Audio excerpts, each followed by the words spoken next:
Нийгмийн сүлжээнд аюулгүй байх хялбар аргууд. Цахим орчны хэрэглээ болон нийгмийн сүлжээ шуурга мэт хурдтайгаар тархаж байгаа өнөө үед хүмүүр хамгийн багадаа нэг олон нийтийн сүлжээнд хамрагдсан байна.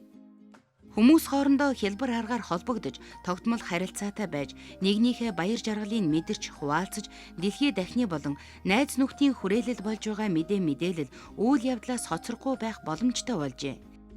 Гэвч нийгмийн сүлжээний хэрэглэгч нь зөвхөн та биш юм. Гэмт хэрэгтнүүд ч үүнийг ашигладаг.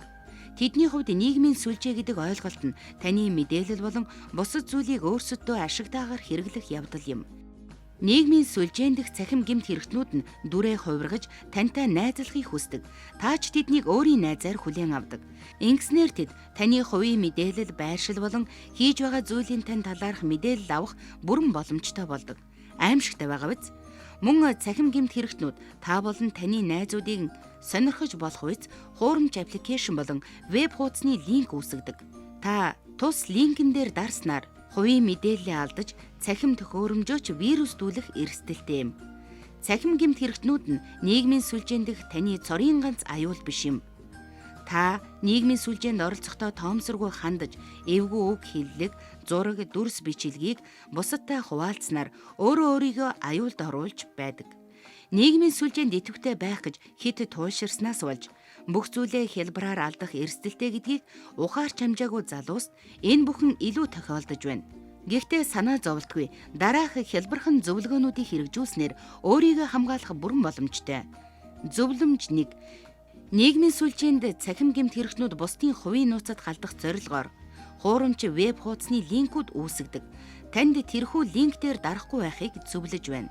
Та шууд браузер дээр веб хуудасны нэр хаягийг бичих, эсвэл өмнө нь орж байсан бол букмарк ашиглан цахим хуудсыг эргэн нээх байдлаар мэдээлэл авах нь өөртөө итгэлтэй байж, хувийн мэдээллээ алдахаас урьдчилан сэргийлж болно. Зөвлөмж 2.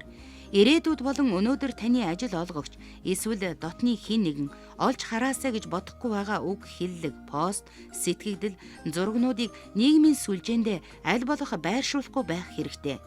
Хэдийгээр та устгасан гэж бодож болох ч интернетэд байршуулсан зүйлс хизээч алга болдгоо гэдгийг санаарай. Зөвлөмж 3. Таны цахим хаягнаас хэн ямар мэдээллийг харж болохгүйг тодорхойлж, хувийн мэдээллийн тохиргоогоо зөв хийх нь маш чухал юм. Та өөрийн гэрийн хаяг утасны дугаар болон мэйл хаягаа хувийн мэдээллийн хэсэгт оруулахгүй байхыг зөвлөж байна. Зөвлөмж 4. Та танихгүй хүмүүсээс ирэх найзын хүсэлтийг хизээч хүлээн авч болохгүй. Нийгмийн сүлжээнд хэн гэдг нь мэддэхгүй этгээдүүд таны мэдээллийг авч гэмт хэрэгт ашиглах зорилготой ч байж болно. Зөвлөмж 5. Аливаа аппликейшнийг татаж авахын өмнө тухайн аппликейшн нь танд хэрэгтэй, таны хүсэж байгаа зүйлийг агуулсан байгаа эсэх, бусдад түгээх хэрэгтэй эсхийг бодож өөрөөсөө асууж угаарай. Мөн тухайн линкийн инх үсвэрийг баталгаатай эсхийг хянах хэрэгтэй. Аливаа буруу аппликейшн болон линк нь вирусдүүлэх болон бусдад хор хөнөөлтөй зүйл рүү хөдлөх боломжтойг анхаарна уу?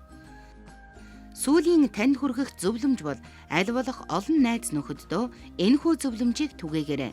Хүмүүс эдгээр зөвлөмжийг олж мэдснээр цахим орчинд аюулгүй байх болно. Цахим гэмт хэрэгтнүүд нийгмийн сүлжээг маш аюултай зай болгон хувиргасан ч хэрэв та бидний дээр дурдсан зөвлөмжүүдийг дагвал аюулгүй байдлаа бүрэн хангах боломжтой. Цахим орчны аюулгүй байдлаа хангацгаая.